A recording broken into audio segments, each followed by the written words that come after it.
injecting these cells into a beating heart, so that the heart is a mechanical structure, and that the cells, if they're injected alone, find it very difficult to find an anchor to grow and to then support the regeneration of the heart. The therapeutics that we're discussing today are stem cell technologies, which are almost science fiction, but becoming reality today. So this hydrogel is an exciting potential mechanism that we could use to really harness the regenerative capacity of stem cells.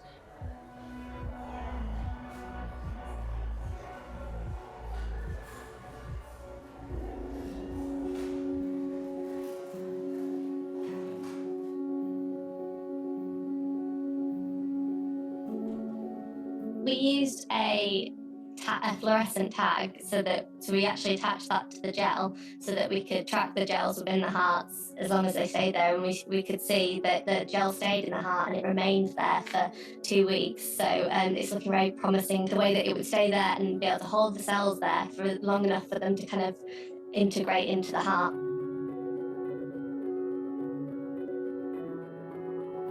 More work will be required in animal systems to demonstrate that injection of stem cells in this hydrogel matrix actually improve outcomes following a heart attack.